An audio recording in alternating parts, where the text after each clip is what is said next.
नमस्कार. भगवद्गीता भावार्थ या मालिकेमध्ये आपले स्वागत आहे. आज आपण यामध्ये अध्याय 18 मधील श्लोक 26 ते 30 पाहणार आहोत. श्लोक 26 पाहूया. मुक्त संगो नहंवादी धृत्युत्साह समन्विता सिद्ध सिद्धो निर्विकारा कर्ता सात्विक उच्यते. मुक्त संग म्हणजे सर्व भौतिक संसर्गापासून दूर. धृती म्हणजे निर्धार. जो मनुष्य प्राकृतिक गुणांचा संग न करता मिथ्या अहंकाराविना निश्चयाने आणि उत्साहाने यश अपयशामुळे विचलित न होता आपले कर्म करतो त्याला सात्विक कर्ता असे म्हटले जाते. आता कृष्ण भावनामोहित मनुष्य नेहमी प्राकृतिक गुणांच्या पलीकडे असते. त्याच्याकडे जे कर्म सोपवलेले असते त्या कर्माच्या फलाची अपेक्षा त्याला नसते, कारण तो मिथ्या अहंकार गर्व याच्या पलीकडे गेलेला. कार्य करताना होणाऱ्या क्लेशांची तो चिंता करत नाही. यश अपयशची पर्वा सुद्धा तो करत नाही. सुखदुःखात समान वृत्ती बाळगतो. असा करता सत्वगुणी असतो असे भगवान म्हणतात. आता श्लोक 27 पाहूया. रागी कर्म फल प्रेप्सुर लुब्धो हिंसात्मको शुची हर्ष शोकान्विता करता राजसा परिकीर्तिता. रागी म्हणजे अत्यंत आसक्त. प्रेप्सु म्हणजे इच्छा करणारा. लुब्ध म्हणजे लोभी. परिकीर्तिता म्हणजे घोषित केला जातो. हिंसा आत्मका म्हणजे नेहमी ईर्ष्या करणारा, ईर्ष्याळू. जो करता कर्म आणि कर्मफलांप्रती आसक्त होऊन फळांना भोगू इच्छितो तो लोभी, ईर्ष्याळू, अपवित्र व सुखदुःखांमुळे विचलित होणारा असतो.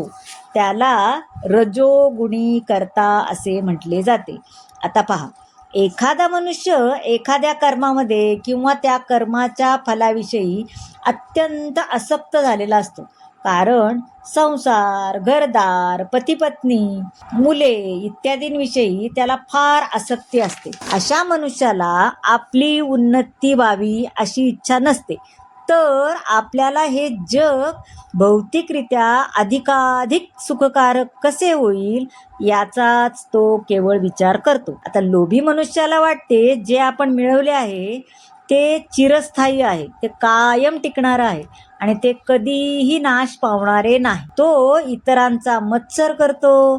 त्याच्या इंद्रिय तृप्ती करता तो कोणतीही पापकर्म करतो. असा मनुष्य म्हणून अपवित्र असतो. आपले कर्म सफल झाले की तो फार सुखी असतो आणि जेव्हा ते असफल होते तेव्हा तो फार दुःखी होतो. अशा प्रकारचा मनुष्य रजोगुणी कर्ता होय. आता श्लोक 28 पाहूया. अयुक्ता प्राकृता स्तब्ध शठो नैष्कृतिको लसाः विषादी दीर्घसूत्री च कर्ता तामस उच्यते. अयुक्ता म्हणजे शास्त्राविरुद्ध कर्म करणारा. स्तब्ध म्हणजे हट्टी आणि शठाः म्हणजे कपटी. नैष्कृतिकाः म्हणजे दुसऱ्याचा अपमान करण्यात तरबेज असते. विषादी म्हणजे खिन्न. जो करता नेहमी शास्त्राविरुद्ध कर्म करतो, जो भौतिकवादी, हट्टी, कपटी, दुसऱ्यांचा अपमान करण्यात तरबेज असतो व जो आळशी, सदैव खिन्न आणि काम करताना चालढकल करणारा असतो त्याला तमोगुणी कर्ता असे म्हटले जाते. आता शास्त्राच्या आदेशानुसार आपल्याला कोणते कर्म करावे, कोणते कर्म करू नये हे समजतं, पण जे त्याप्रमाणे कर्म न करता जे कर्म करू नये तेच कर्म करतात असे लोक सभ्य नसतात. ते सदैव कपटी व दुसऱ्यांचा अपमान करण्यात पटाईत असतात. ते अतिशय आळशी असतात. काम असूनही ते नंतर पूर्ण करू असं म्हणून बाजूला सरतात. कामात दिरंगाई करतात. असे हे कर्ते तमोगुणी आहेत असे म्हणतात. आता श्लोक 29 पाहूया.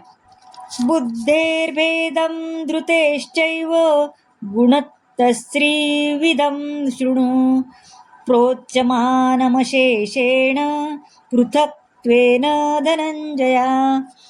बुद्धे म्हणजे बुद्धीचे, धृते म्हणजे स्थैर्य निश्चय, प्रोच्यमानम म्हणजे मी सांगितल्याप्रमाणे, अशेषेण म्हणजे विस्ताराने किंवा तपशीलवार. हे धनंजय, प्रकृतीच्या 3 गुणांनुसार होणारे बुद्धी आणि निश्चय यांचे निरनिराळ्या प्रकारचे भेद आता मी तुला तपशीलवार सांगतो, ते तू ऐक. आता ज्ञान, ज्ञेय आणि ज्ञाता याचे प्रकृतीच्या गुणांनुसार 3 निरनिराळ्या भागांचे विवेचन केल्यानंतर भगवान श्रीकृष्ण कर्त्याची बुद्धी आणि धृती म्हणजे निश्चय यांच्या भेदांचेही त्याचप्रमाणे निरूपण करत आहेत. आता श्लोक 30 पाहूया. प्रवृत्तींच निवृत्तींच कार्याकार्ये भयाभये बंधं मोक्षंच या वेत्ती बुद्धी सा पार्थ सात्विकी. प्रकृतीम म्हणजे कृती करणे, निवृत्तीम म्हणजे कृती न करणे. हे पार्थ, ज्या बुद्धीद्वारे मनुष्य प्रवृत्ती आणि निवृत्ती, कार्य आणि अकार्य, भय आणि निर्भय, बंधन आणि मोक्ष यांना जाणतो, ती सात्विक बुद्धी होय. आता शास्त्रानुसार जी कर्मे केली जातात त्यांना प्रवृत्ती असे म्हणतात, आणि शास्त्रांनी निर्देशित न केलेली कर्मे करू नयेत, आणि जी बुद्धी सारासार विचार करू शकते ती सात्विक बुद्धी होय. तर मंडळी, कर्त्याची बुद्धी कशी असते आणि कशी असावी हे सांगणारा हा भाग तुम्हाला कसा वाटला नक्की सांगा. आवडला असेल तर लाईक करा, शेअर करा, सबस्क्राईब करा आणि कमेंट जरूर करा. धन्यवाद.